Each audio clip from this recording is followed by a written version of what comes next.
You know, when The Killing Joke was announced to be getting an animated adaptation, I, like many others, were very excited. The Killing Joke is considered by many to be the quintessential Batman Joker comic, the comic that really represents best their relationship, their story, and everything, and their whole dynamic. So, of course, there was a lot of hype behind the movie coming out. And when it came out, I and my friend Riker, who went to see it in theaters, honestly really enjoyed it. I thought there were some odd parts to it, but I didn't think it was a bad movie by any means. But very quickly over time, I started to see that not a lot of people felt the same way. And while I did find their criticisms to be valid, none of those criticisms ever really changed my feelings on the movie itself. However, after repeat watches and repeat watches and repeat watches, over time, some of those issues I started to notice a bit more, and they did start to bother me. And so I want to talk about those today. The first thing that everyone brings up when it comes to The Killing Joke and what's wrong with it is the 30 minutes of straight filler. That's the best way to describe it. Before you can get to the actual Killing Joke, the actual story that is adapted from the comic, you have to sit through 30 minutes of a bad Batman animated episode. I don't even know how to describe it. Initially, when I first watched this filler, I didn't really hate it. I felt like what they were trying to do was build more of a connection with Batgirl as a character and the audience, so that way when the inevitable happens in The Killing Joke, it has a much bigger impact to potential people who may know Batgirl, but may not necessarily know her identity as Barbara Gordon. Now, that really doesn't make a whole lot of sense because I think most of the people who would go watch a DC animated film in theaters or in general are probably the type that know who Batgirl is and know her secret identity. But at the time, that was kind of my thought process on it. I thought maybe they were trying to give people time with her a little bit to get connected with her before the inevitable happens so that any more casual Batman fans, will be impacted more, will feel it a bit more when the inevitable happens. And watching the behind the scenes, as I did with The Killing Joke, it seemed like they were kind of going with that. They actually said that the reason they included this whole extra 30 minutes in the beginning was to sort of show what Batgirl could do. They showed off her agility, how quick she was, how agile or whatever. They were trying to show off what she lost, essentially. And at the time, I kind of took that as gospel, and I felt like, yeah, so that's why they did this. It makes sense, and the filler didn't really bother me. But as I've gotten older and more cynical and have sort of been in the entertainment business for a while, I've started to understand that oftentimes, when it comes to marketing and production behind the scenes, people will do things for one reason and then come up with a more euphemistic reason and explanation later. Kind of like when two YouTubers stop working together and they say it was because of creative differences. And so these days, I really feel like it was more because they wanted to get this in theaters because they thought they could make more money that way. So to make sure they could actually put it in theaters, they added an extra 30 minutes to kind of fill a time slot. The other thing people really hate and talk about when it comes to this filler is the character Paris France. And yeah, he's awful. He didn't really bother me in the beginning, like I said, in my first few watches. I kind of felt like there was potential with him if you change the name and you kind of had to make him a whole different character. If, say, they were trying to go for a more realistic sociopath, something a little more grounded as opposed to the Joker who was more cartoony, I thought that could work. The problem is the way they set him up is as this parallel for Batgirl to the Joker. This sort of preface or sort of foreshadowing of a character, a villain that can take you to your breaking point, as Batman says, that can make you stare into the abyss and decide that you don't care anymore, and sort of hinting at, taking someone out. That's how they set up Paris France. And the problem is, he's not nearly as interesting as the Joker. So it's just kind of an insult to set him up this way. He's not nearly as engaging. You're not nearly as invested in the story. He's just sort of this low-level thug, low-level spoiled rich kid of a mafia boss or whatever that essentially just has a fixation on Batgirl. But instead of it being this weird thing where he's trying to break Batgirl because he feels some connection to her in the sense that they're both crazy, like with Joker and Batman, he just finds Batgirl to be really hot and he wants to sleep with her. Again, you could have made something like that a little, like a decent villain, but the way they do it just doesn't really work. He's just not that interesting. He's not that intimidating. And to compare him with the Joker, to make him this parallel, and to have him be the thing that pushes Batgirl to the point of not wanting to be Batgirl anymore, just feels really, really lame. On top of that, another thing people bring up with this whole filler arc is the writing is just terrible. The writing is nowhere near as good as the actual Killing Joke. The best example I could probably give is this moment where Batgirl is almost beating Paris France to death, and he says, "Must be that time of the month." It just was a really corny way to, I guess, make him this misogynistic character, which, I mean, again, you could have done, but it was just very bland, very lazy, it felt like. And the whole setup of him being the reason Batgirl decides to quit and almost breaks and almost kills someone, and again trying to allude to that potentially happening with another villain later on, feels kind of shoehorned to make some kind of connection between this story and the actual Killing Joke. Because outside of that, they really feel like two separate stories. You can skip the first 30 minutes of the Killing Joke, and it really will change nothing. It will, you won't miss a single thing. There's not a bit of info, some lore, or any detail that was really put in there that makes the Killing Joke better in any way. And a lot of times it feels like these are even in two separate years, two separate timelines.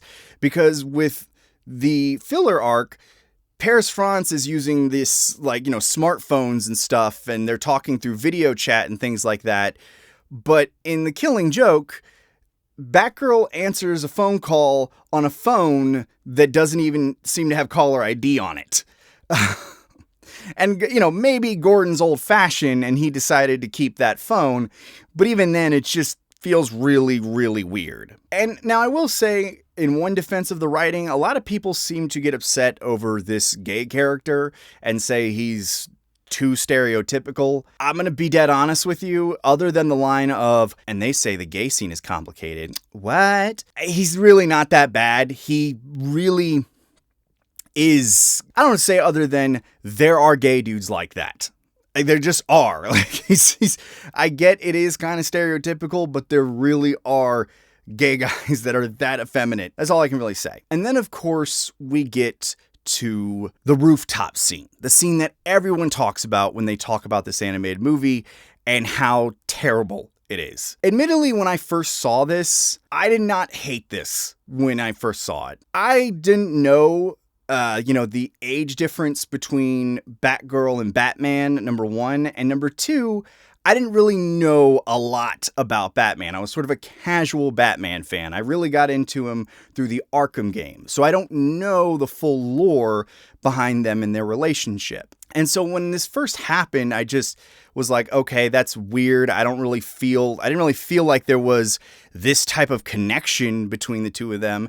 Even when Barbara is talking to her gay best friend about it and talking about it as a guy who she's kind of interested in, it felt more like she only said that because it was the only way to really explain why she's still talking to him, why she's still working with him, without fully saying he's Batman. So when the scene popped up, it was already felt really forced. So I thought it was weird, but again, I wasn't really disgusted. And admittedly, at the time this movie came out, and for a long time, my thoughts on this were basically, as long as two people were consenting adults, I didn't really mind. However, as I've gotten older, that's definitely started to change.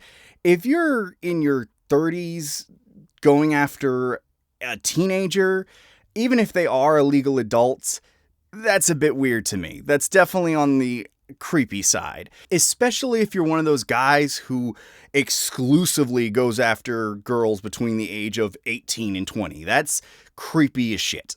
So definitely this scene is a lot more uncomfortable now, and on top of that, given the fact that Batman knew Barbara since she was a kid, definitely makes it a lot more creepy and uncomfortable. I want to say the idea was to establish a sort of closer bond than maybe the original comic had, to greater allude to the ending that is definitely alluded to more than in the original comic. The ending that everyone sort of believes is why this comic is called The Kllling Joke. But you didn't have to have them do anything on a rooftop to really establish that bond. They didn't really have to have that type of bond. They didn't have to have that type of bond for Batman to want to kill Joker. And as time has gone on and I've seen this filler again and again, I do find myself being more and more uncomfortable and more bored. I don't know how you do that. Often to the point of just skipping it, because like I said before, it's entirely optional. You don't need to watch it. I don't even think if you want to show this movie to somebody that you really need to show them that beginning portion, unless you want to see their reaction of how fucked up that scene is. However, another thing that people brought up that surprised me more over time was that they had issues not only with that initial filler, but with the Kllling Joke itself. When it finally gets to that point, even then, a lot of people had issues with it. And I didn't quite understand that either. I understood the first 30 minutes. I didn't quite understand the critique of this portion.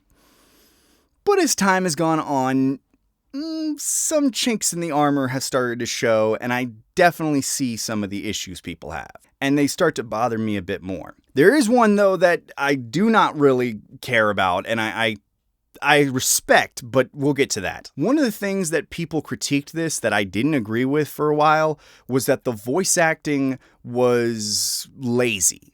And I'm kind of hit or miss on that now. All respect and rest in peace to Kevin Conroy, but admittedly, that initial scene where he's saying the speech of, "I've been thinking about us, about you, about me, about how this is going to end.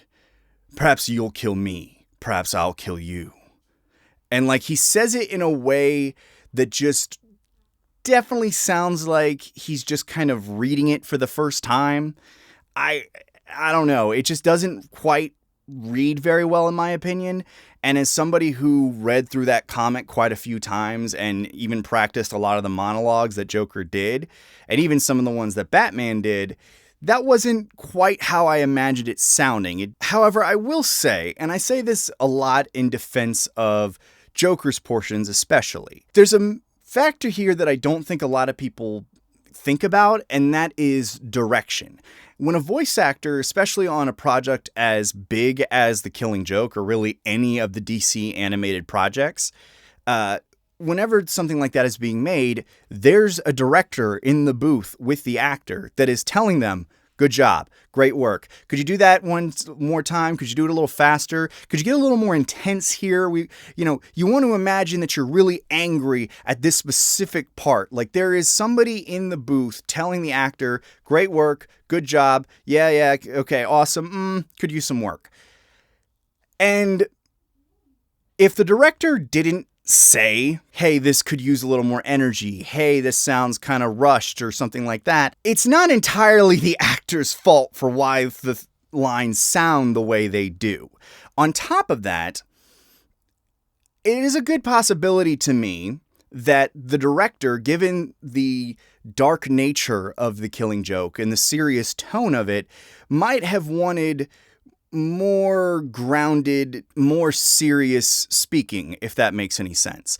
They may have not wanted Joker to be all over the place and say, memories can be vile, treacherous brutes, like children, no?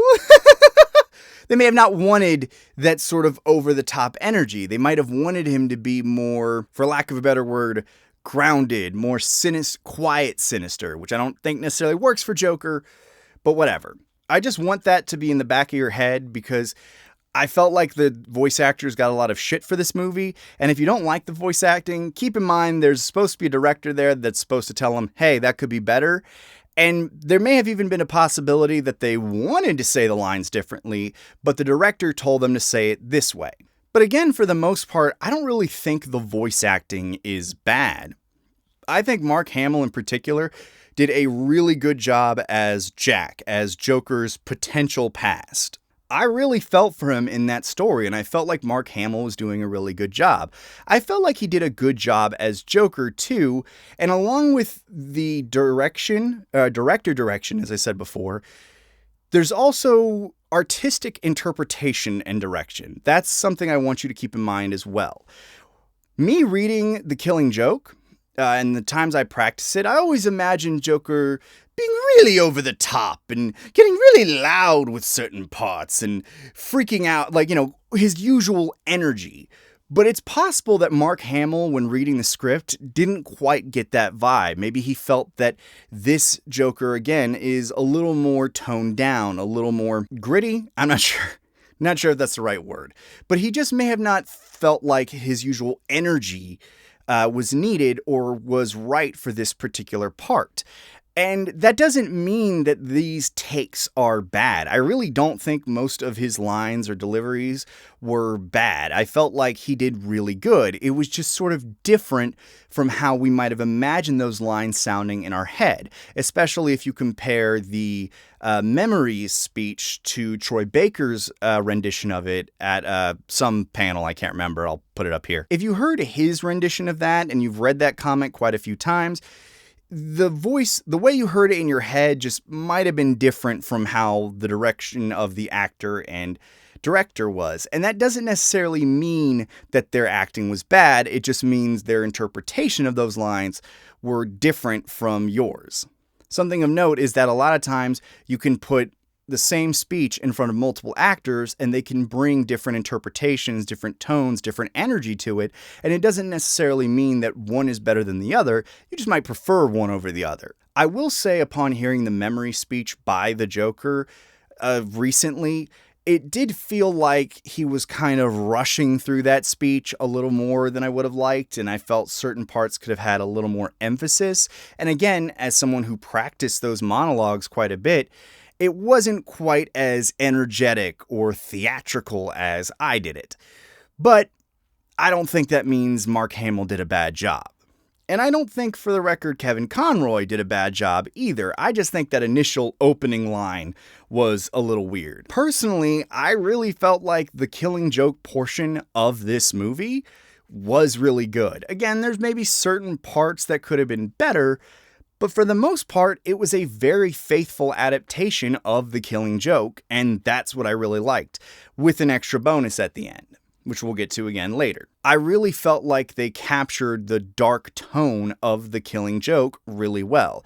I really felt like they nailed the creepy, disturbing feeling of Joker arriving at Barbara and Commissioner Gordon's house. And I felt like the speech at the end, while not quite the same as it was in the comic, because there definitely seemed to be a moment where Joker was getting more upset and potentially kind of breaking character for a minute, Joker in the animated movie just got more angry. But I don't think that necessarily makes it bad. Again, I just think it's a different interpretation of those lines. And again, a director might have been there saying, we're going for something different. I will say one thing that I didn't necessarily care about was the added scene where Joker tries to make a point that Batman, does sort of things that aren't necessarily within the law either. I don't know. I used to kind of feel this way, sort of subjective morality, and I do think morality is subjective for the record, but I also don't think what Batman does is like in any way close to what Joker does. So I don't think this like, well, you don't let me blow up an orphanage, but you let Batman beat me to a pulp for trying to blow up an orphanage is like any way comparable. Like, yeah, we let that slide. Okay. Yeah. I guess we're hypocrites. Fine. We're hypocrites. I don't care. I'm just that like, I think maybe at the time I might have felt like that was a good scene, but as I've gotten older and my views have started to change and I've matured a little bit, I'm just like, no, it's not even close to the same. Yes, they let Batman do these things. No, he's not a bad guy.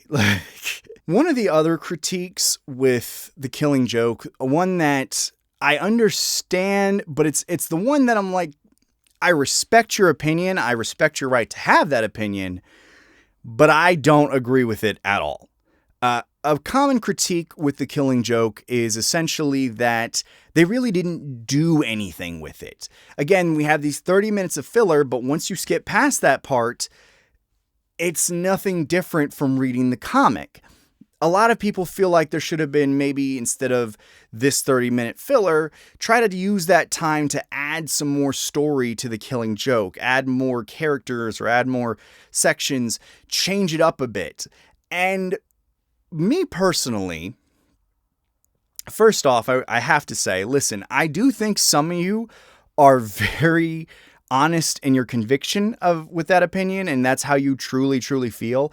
I also feel like a lot of you are aping Nostalgia Critic's opinion to make yourself seem fucking cool, and I'm not gonna lie, I hate you. I hate you so much. I cannot stand somebody who just takes... I'm not going to lie. I love Nostalgia Critic. I think he's very funny. Even now, I still check out his stuff. I hate Nostalgia Critic's fans. Y'all are really fucking annoying. Not all of you, I'm sure, but I have met a lot of people who watch his stuff, and I remember having a conversation with somebody about the Kllling joke, and this dude repeating verbatim every single line that Doug Walker said, and I'm just like, I'm like, do you have the original thought in your head? Like, even if you agree, you can agree. I'm going on a tangent.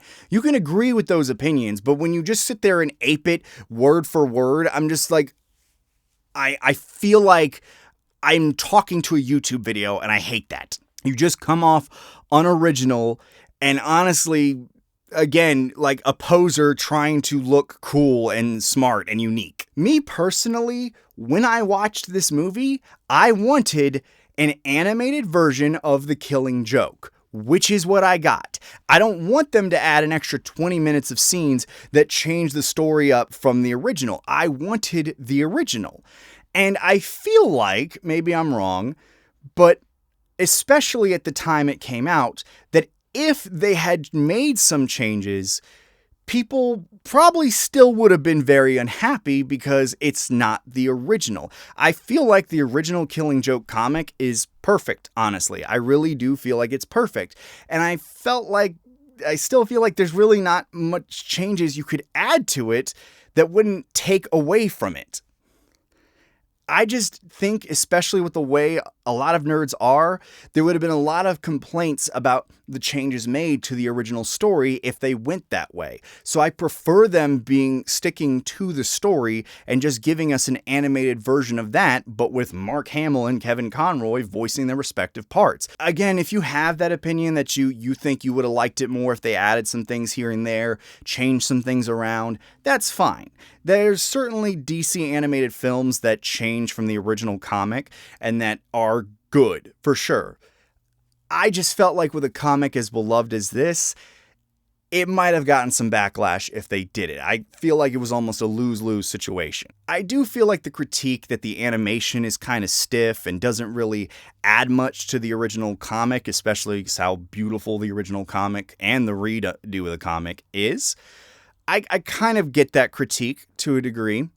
And I could kind of understand it, but it really doesn't bother me. Again, maybe there could have been more of a fade when Joker is looking into a reflection and seeing his past or something like that.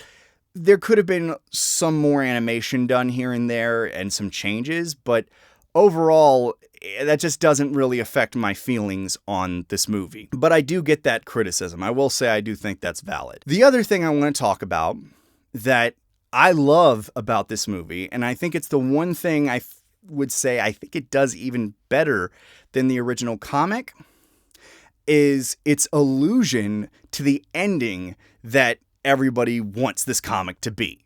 For those who live under a rock and don't know, it is highly theorized that the Killing Joke, the original comic, is called the Killing Joke because it ends with Batman killing the Joker. After the Joker says his last line about, two inmates escaping an asylum and all these things, and basically tells Batman, "You can't save me," which for the record, I think Kevin Conroy and Mark Hamill did beautifully, by the way. I think they both did really good. Batman, grabs Joker by his arms, and it kind of looked in the comic like they were sharing a laugh together.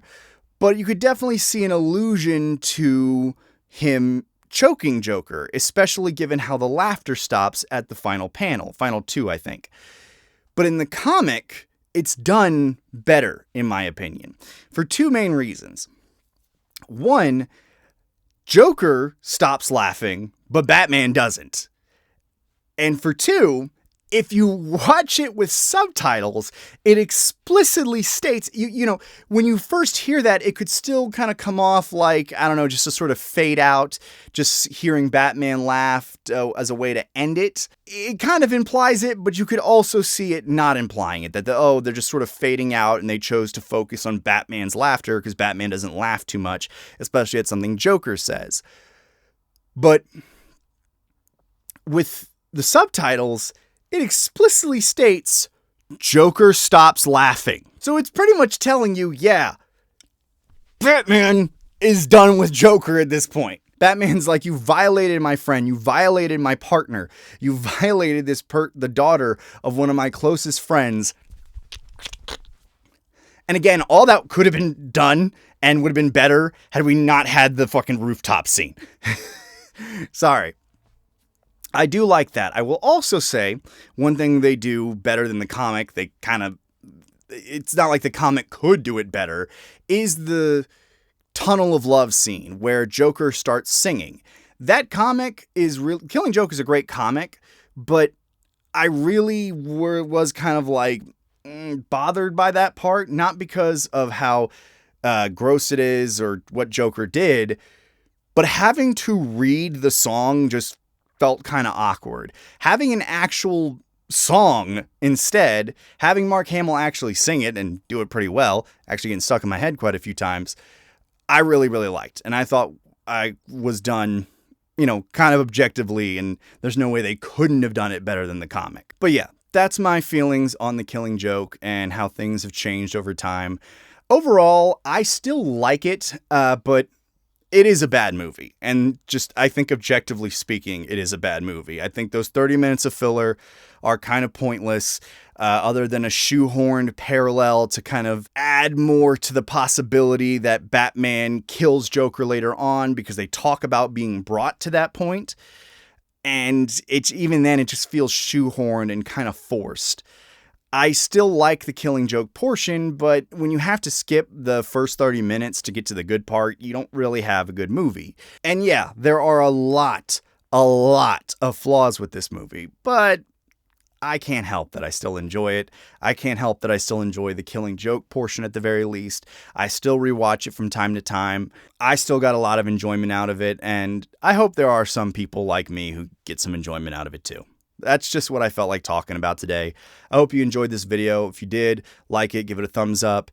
Be sure to follow me on Instagram, on TikTok, on Twitter. You can follow me on Facebook too.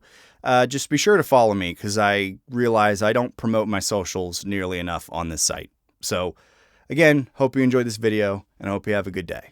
Peace.